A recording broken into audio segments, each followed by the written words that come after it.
Good Thursday, everyone. I'm Cyrus Webb, and welcome to Conversation Daily News. Glad you all could be with us. Well, we made it over the hump, and we're in the home stretch toward the weekend. Of course, you have your news headlines coming up on this Thursday. Have a message from my book, Words That Choose to Live By. And in today's News You Can Use, I spoke with Dr. Fran about the importance of women taking control of their own health. May is recognized as National Women's Health Awareness Month. You don't want to miss that. Enjoy today's broadcast. For Conversation Daily News, I'm Cyrus Webb with your Thursday headlines. In national news, Representative Marjorie Taylor Greene vows to force a vote next week on ousting House Speaker Mike Johnson, says the Associated Press. Republican Representative Marjorie Taylor Greene said Wednesday she would call a vote next week on ousting House Speaker Mike Johnson, forcing her colleagues to choose sides in a difficult showdown after Democratic leaders announced they would provide the votes to save the Republican Speaker's job. Speaking outside the Capitol, Greene ranted against Republican Party leaders at the highest levels and pushed back against their public entreaties, including from Donald Trump, to avoid another messy political fight so close to the November election. With her was Representative Thomas Massie, one of the few lawmakers to join her effort. "We need leaders in the House of Representatives that are going to get things done," said Greene, holding up a red MAGA hat from Trump's Make America Great Again campaign movement. Mike Johnson is not capable of that job, she said. In pressing ahead next week, she said that every member of Congress needs to take that vote and let the chips fall where they may.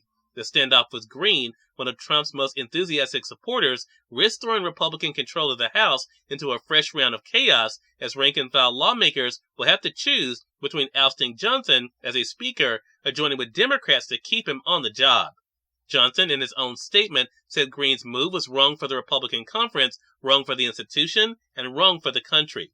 Democrats see in Johnson a potential partner, a staunch conservative who nonetheless is willing to lead his Republican Party away from the far-right voices obstructing the routine business of governing, including funding the government and, more recently, supporting Ukraine and other U.S. allies overseas.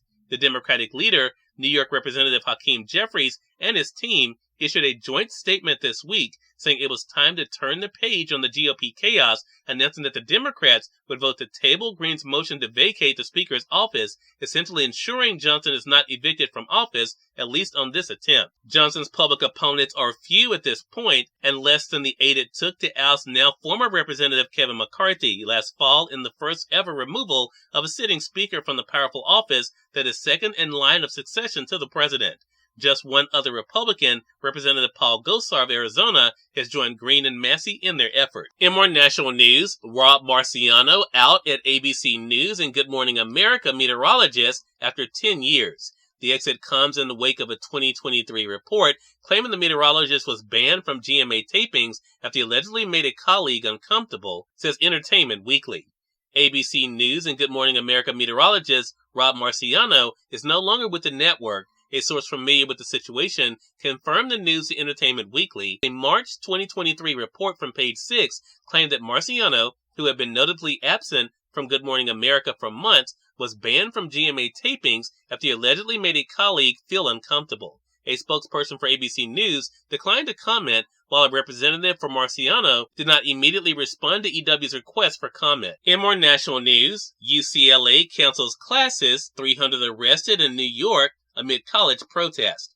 University of California, Los Angeles canceled classes Wednesday after dueling groups of protesters clashed overnight, shoving, kicking, and beating each other with sticks after pro-Israel demonstrators tried to pull down barricades surrounding a pro-Palestinian encampment.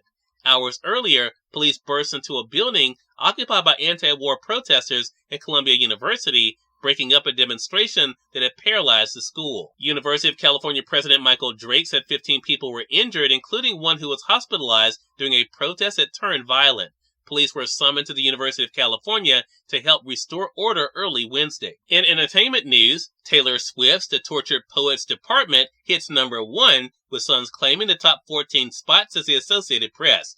Taylor Swift continues to dominate in the week following the release of her 11th album, The Tortured Poets Department. The 31-track album has hit #1 on the Billboard 200 chart, tying Swift with Jay-Z for second most #1 albums at 14. Only the Beatles, with 19 #1 albums, have had more. And finally, in business news, Wall Street swings after Fed keeps interest rates high, downplays odds of a hike. U.S. stocks swung to a mixed finish on Wednesday after the head of the Fed Reserve said the cuts to interest rates that Wall Street craves so much are still likely, even if they're delayed because of stubbornly high inflation.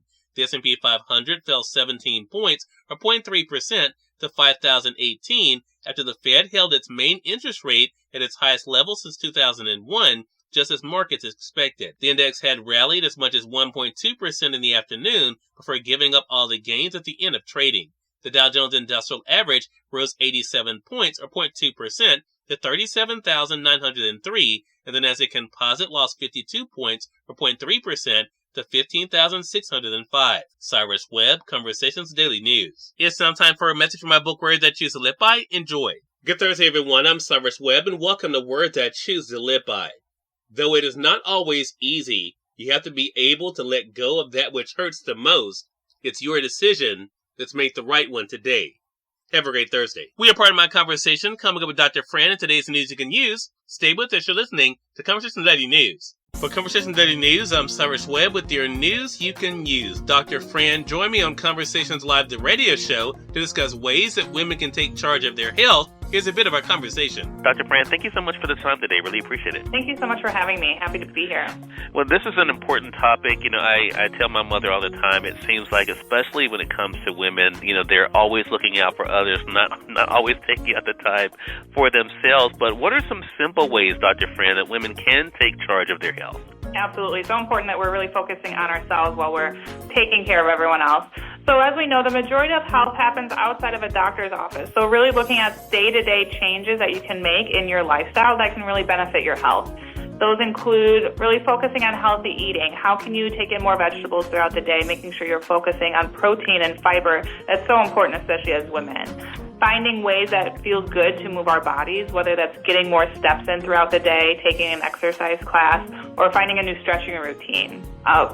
Sleep hygiene is something that we all probably can improve on and really have a big impact on our health. And then, with reproductive health care, really finding ways to take ownership over our own reproduction and our family planning.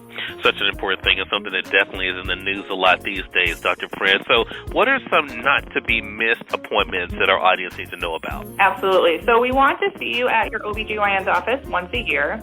We want you to go to your primary care office about once a year. And really importantly also, on something I think that's missed quite a bit, is going to see a dermatologist for a skin check. So really checking in with all of your health. Oh, no, that's an interesting one. I don't think we do talk enough about that, about seeing a dermatologist. So, I think for our audience out there, they're kind of thinking about themselves. I mean, everyone's so busy, but how do we come up with a checklist of questions to ask our doctor or even our pharmacist when it comes to going to our appointment? I think really importantly, and a way to get those healthcare providers involved in your health, is thinking about medicines that you're taking over the counter, vitamins, supplements, over-the-counter medications.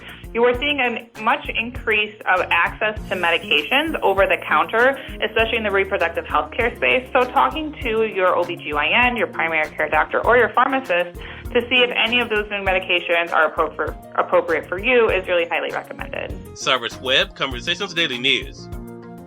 We thank you all for tuning in to this edition of Conversation Daily News. I'll be back on tomorrow to wrap up this week. Until then, my host Cyrus Webb saying, as always, enjoy your day, enjoy your life, enjoy your world. Thank you all for choosing Conversation Daily News today. Let's go make today amazing. Take care.